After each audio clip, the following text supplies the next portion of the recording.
This is my home. This is my kitchen. This is my family. Tilly. Jack. Holly. Megan. And of course, my wife Tana. You may think you're the busiest person in the world, but over this series, I'm going to prove it's still possible to cook stunning food at home. My rules are simple. Home cooking has to be easy. It's got to be fast. It's got to be delicious. So, if you think you can't cook amazing food at home, think again. These are the only recipes you'll ever need. Breakfast, lunch and dinner. The price of ingredients seems to be going through the roof at the moment. So, whether you've got a big family like me or you're just cooking for yourself, it pays to keep an eye on costs. But that doesn't mean you have to compromise on taste. My Ultimate Thrifty recipes prove that whatever your budget, you can still cook sensational food. First, a breakfast to cheer you up, whatever your budget. My mum's thrifty cinnamon eggy bread with quick stewed apples. For lunch, on a shoestring, superb smoky bacon, sweet corn and potato soup. It's amazing how cheap the ingredients are that go into this. And helping me cook dinner, a woman who fed her kids like kings even when money was tight, my fantastic mum. I love what you used to do with the leftover oxtail soup. It's amazing how you used to make it stretch for like 5 or 6 dinners. Oh, you don't exaggerate. It's not that bad. Mum and I are cooking a classic thrifty main course of braised oxtail, but with a Chinese twist. And we're sticking in the east with an oriental put. Chili poached pears with star anise dust. Oh, look at that, that's lovely. These are my ultimate thrifty recipes. Breakfast, lunch and dinner.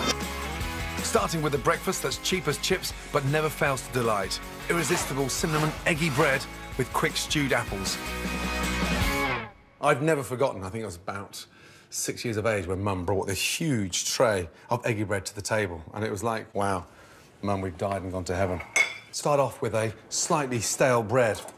4- or 5-day-old loaf left over. If it's a fresh bread, then it absorbs too much of the egg, so therefore it gets soggy. You never get it fried and crisp. And if you're not going to use it for breadcrumbs, eggy bread is a must. In France, they call it pain perdu, the lost loaf. Now, eggy bread is great on its own, but serving it with stewed apples is delicious. So the secret here, keeping the skins on. There's a lot of flavour in the skin, and also it stops the apple from breaking down too quickly. You get these nice chunks as opposed to a sort of apple puree. Now, get your pan nice and hot and sprinkle a couple of tablespoons of sugar. Take the sugar down to a light caramel. It's quite incredible how cheap it is to make this, and yet it was so filling. If you haven't got apples, this recipe will work pretty much with any fruit you've got in.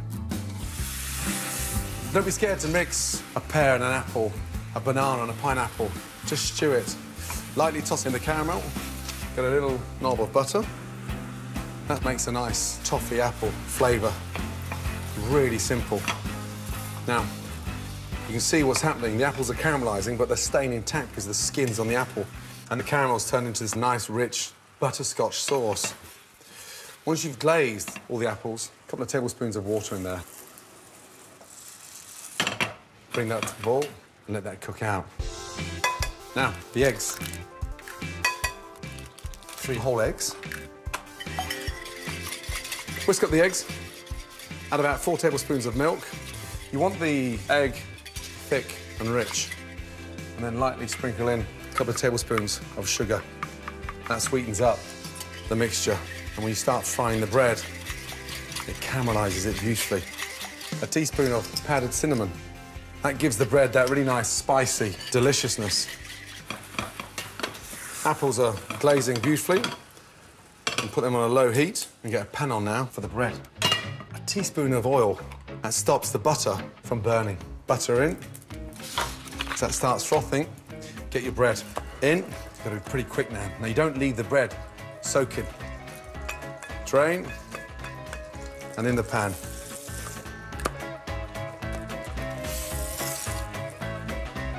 Once your eggy bread has browned, flip it over. 90 seconds each side. That butter gives that nice golden brown colour of that egg. Beautiful. Absolutely beautiful. It's quite remarkable, isn't it? A couple of eggs, splash of milk, leftover apples, and all of a sudden you've got this stunning breakfast. Now, my apples, they've all glazed beautifully. Get a nice spoon of that amazing juice and drizzle that over. Wow. If my mum saw me doing this, she'd kill me. I'm getting all posh again. No, Mum. I'm using a touch of iced sugar to make it look stunning. And that, for me, takes me back to when I was 6 years of age. And I thought I'd just won the lottery. That is incredible. Eggy bread. You won't get more breakfast for your buck. My mum's incredibly delicious cinnamon eggy bread with quick stewed apples.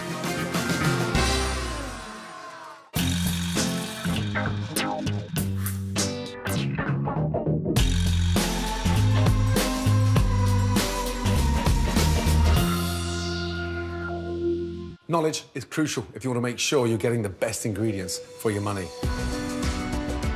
So, to help you shop smarter, here's a closer look at some of the key ingredients I'll be cooking with today. First for lunch, I'm using bacon. Deliciously seductive in a sarnie and great for adding flavour and texture to thrifty dishes because a little goes a long, long way. My favourite bacon is traditional cured Italian pancetta. Rich and strong in flavour, it brings extra depth to salads, stews and soups. But a great cheaper alternative is streaky bacon, and it's what I'll be using for my thrifty lunch. Star anise is an aromatic aniseedy star-shaped pod widely used in Chinese cooking. Fantastic simmered in savoury broths or infused in sweet puddings. Star anise is widely available in supermarkets, but for the thrifty, it can be bought in bulk from specialist Asian grocers. Properly stored in an airtight container, the pods will last for several months. Oxtail is pretty much what it says on the tin, the tail bones of a bull or cow. Perhaps its best known, guys, is as oxtail soup, but this cut is also a great value for money choice for braising. If you shop around, it's hard to find a cheaper cut of red meat. Cooked long and slow, they'll yield unctuous chunks of melt-in-your-mouth beef. I'll be cooking mine Chinese style for a delicious thrifty dinner.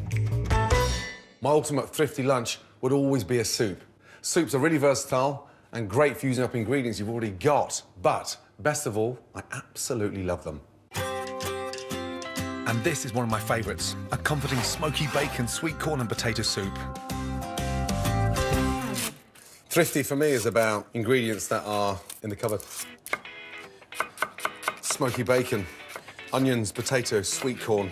It's amazing how cheap the ingredients are that go into this. Get your bacon and just cut into nice chunks. I want these nice bite-sized pieces. Smoky, chunky, and just absolutely delicious. It's almost like an American corn chowder. Potatoes give it starch, thickness. Sweet corn gives it that glossy, delicious flavour. A couple of Baileys. They're always hanging around. If they're not in your cupboard, they're on someone's drive, so ask to borrow them. They are so powerful, and it goes brilliantly well with the onions and the bacon. Baileys in. A couple of potatoes. It's incredible how far you can stretch something out, especially when you bulk it with potatoes. Slice them and dice them. Nice and chunky. Soups are a fantastic way to use up leftover veg or meat that might otherwise go to waste. And if you make it in bulk, freeze it in individual portions and save on lunches throughout the week. So you can see already how hearty and robust the soup is. It's a delicious combination. Onions, bacon, potatoes, and now some fresh leeks.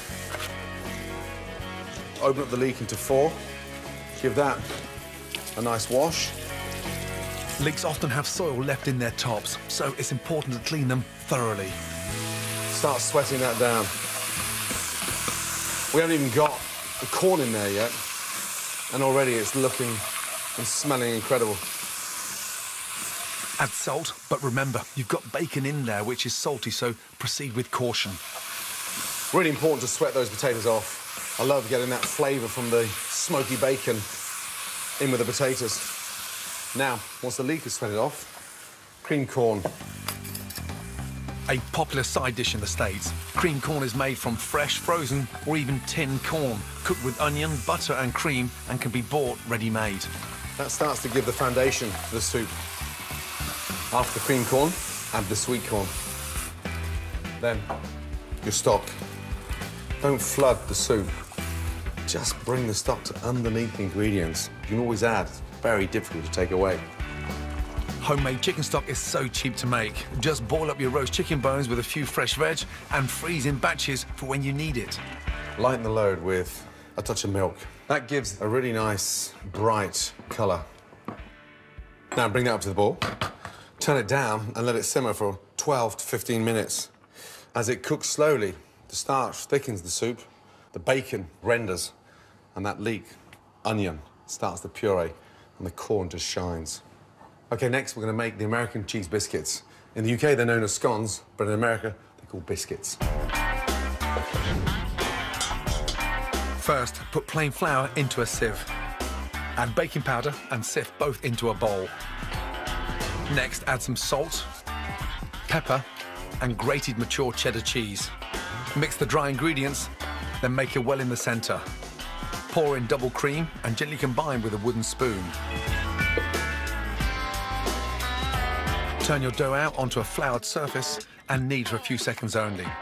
If you overwork it, your cheese biscuits won't rise. Roll out your dough to about 2 centimetres thick and cut into 4 centimetre round biscuits.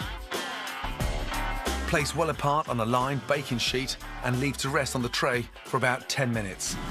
Then brush the top of each biscuit with melted butter and bake for about 30 minutes at 160 degrees C in a preheated oven. When your cheese biscuits are well risen and a beautiful golden brown, remove. Deliciously Moorish, served hot or cold. Time to dole out my thrifty lunch. I always like to leave a soup to stand or rest. It looks richer, gets rid of all the stock. I like to have 2/3 ingredient, 1/3 of the stock, so it looks like a nice, delicious, chunky soup. Into the bowl.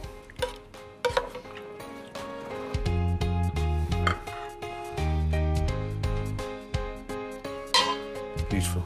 Tinned sweet corn, a leek, potato, and some streaky bacon. But it doesn't look like it's just come out of a store cupboard. That is proper, hearty food.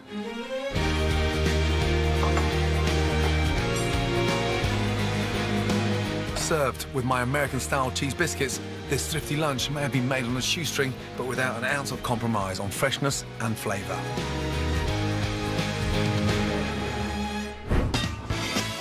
Coming up, Mum and I cook some traditional thrifty favourites from my childhood. Now I know why we're all so skinny growing up. With a few contemporary additions from me to spice things up a bit. Is that nice? What? Oh, jeez. If there's one person who knows all about being thrifty in the home kitchen, it's my mum. God, I love you. I love you too. Now, you're going to help me cook dinner and give me some valuable tips on how to save money in the home kitchen, right? I will do. You will do. Yeah. Excellent. See? Easy peasy. For my ultimate thrifty dinner, we're going to make an amazing spicy braised oxtail, followed by a deliciously juicy pudding, chili poached pears with star anise dust. Now, oxtail was something that we grew up with. Yeah.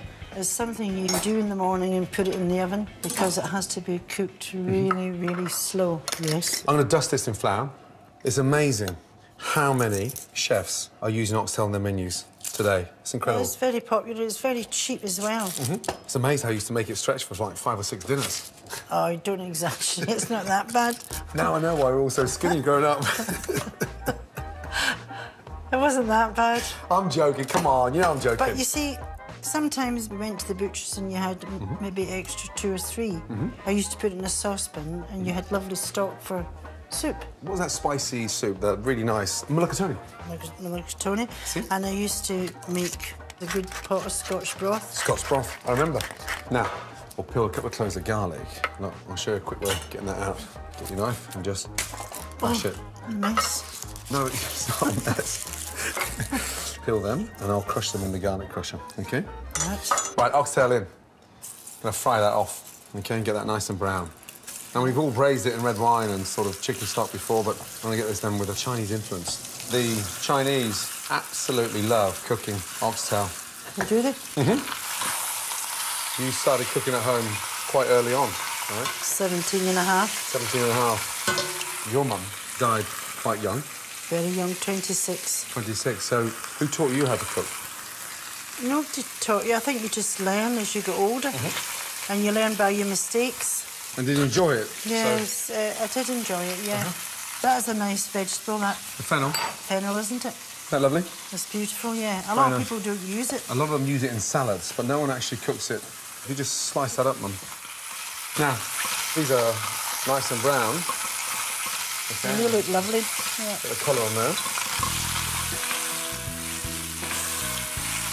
You just slice up the chilli, OK? Just slice it down. I'm going to keep the seeds in there because I want some heat as well. And that's that anise. Star anise, that's right. Yeah. No, I wouldn't have thought of putting that in there. No?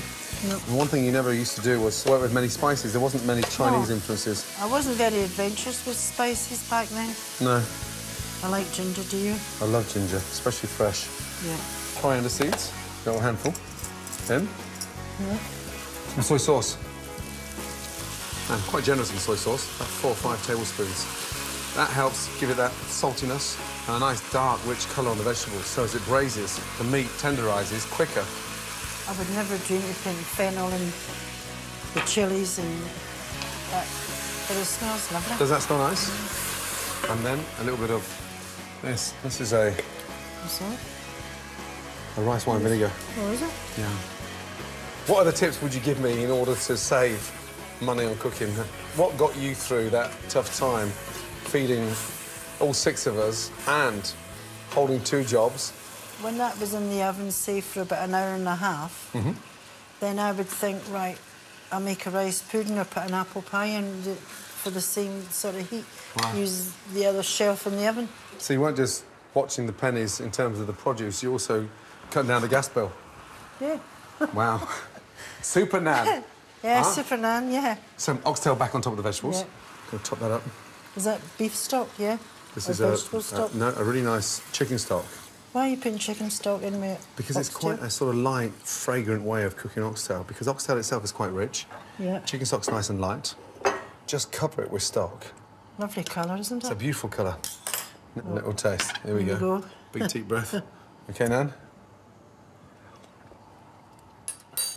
Well, that's lovely. I can taste the fennel in that. Is that nice? That's lovely. What? Oh, Jesus. Damn. Water for Nan. Morn. Take some water, Nan. It's not water, that's It is water. Come on. While Mum recovers from the kick of the chili, to go with my Oriental-influenced oxtail, I'm going to knock up a quick, fresh radish salad. Take a bunch of radishes and separate off the edible leaves. Once washed thoroughly, place half the radishes in the bowl with the leaves. Chop the remaining radishes in half and add them too. Next, peel and finely slice a banana shallot. Add them to the radishes and season with salt and pepper. Dress with a good squeeze of fresh lemon juice and a drizzle of olive oil. Then mix. Radish salad, it's that simple. Next up, dessert. Delicious. Poached pears. I love pears. Ready. So we're going to poach them with a little bit of chilli. Chilli? Never heard of that. A little bit of before. saffron. No? No. Now, pan on. Take off a little slice like that, so they stand up nicely, and then peel. OK, then. And then the chilli, you hold that up and just go down, Yep. through, and open that up, OK, into the water. Seeds in as well. Seeds in as well. Oh, hello, Holes. Hi, Holly. What is that smell? It smells so good. We've got the most amazing oxtail in there. Hello, mate. Are you well? Yeah, good thing. Hello, mate. How was your day? So what were you making, Dad? So we're going to poach these pears, a little bit of chilli, water, and sugar. What are they, Holes? Is it saffron? It's exactly that.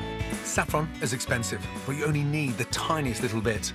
A little pinch to make that water go light and golden. Star anise. How comes the chilies, you've like sliced it at the end and it's not put in whole? I want all that flavour coming out of the chilli.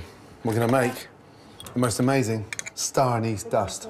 Star anise dust? Dust. Wow. So you get your star anise in there, seed up, and then in. See all those little seeds? Yeah. And then you start grinding. A little teaspoon of ginger. Give it a nice mix. Thank you, Meg. And that's going to dust the top of the pears once they're cooked. Right, get your pears. Drop them in there.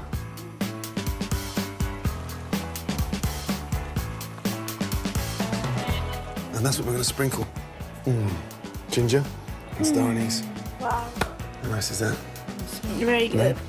Oh, that's lovely, isn't it? So once they're cooked, cooled down, sprinkle that over the top. Right, have you guys got homework? Yes. See you guys Come back later. shortly. Thank you. Love you, Dad. Love you, Dad. Love you too. Turn that down See you and let them Bye, boil. Rihanna. Okay? Bye. Thank you, guys. Bye. After an 8-minute simmer, our pears should be ready. Now, just get your knife, Mum. Put the knife through and see how easy the knife is. Beautiful. So that means they're soft and cooked. Now, you can leave them in that overnight, 2 or 3 days. All right. And they just get darker and more beautiful. The good thing about the cooking liquor is that you don't throw that away because you can use that again for repoaching. Beautiful. I mean, they look impressive, They smell delicious, don't they? don't they? A bit of chilli. Look at the colours now. It's lovely, isn't it? Colours are amazing, man. And just... Gosh, it smells delicious. Doesn't it? And then take your little star anise dust and just dust over. Oh, look at that. That's lovely. Now for my favourite part, the oxtail. Wow. Look at that. That is beautiful. It just melts in your mouth, doesn't it? I love the way you see that just all See, yeah. sliding down the bone. There's no waste in that at all, is No. there? Could you carry that to the table, please, Nan? Yes, I will do. Lovely. And I will grab that. That is beautiful. This is my ultimate thrifty dinner. Sumptuous, slow-cooked Chinese braised oxtail with a light and peppery radish salad, followed by gorgeous chili poached pears with star anise dust.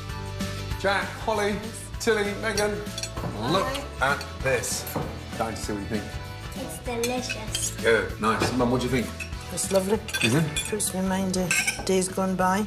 A lot of people just lift it up and eat it with their fingers? hands. No. Has anyone saved room for those delicious, stunning pears? We have. We have. I have. Nanny, good to see you. Super Nan. Cheers. Nice. To collect selected recipes from the show, go to my scrapbook at channel4.com/Gordon. Next time, my ultimate Middle Eastern food. It's sort of bold food that's packed full of freshness and great flavours. It's a feast of colourful and aromatic dishes. That'll smell better than any boyfriend you'll ever have. I beg to differ. Health Freaks is in our neck of the woods here on 4 tonight at 8:30. Next up, and who doesn't like a drink in the garden? River Cottage Bites is on the way.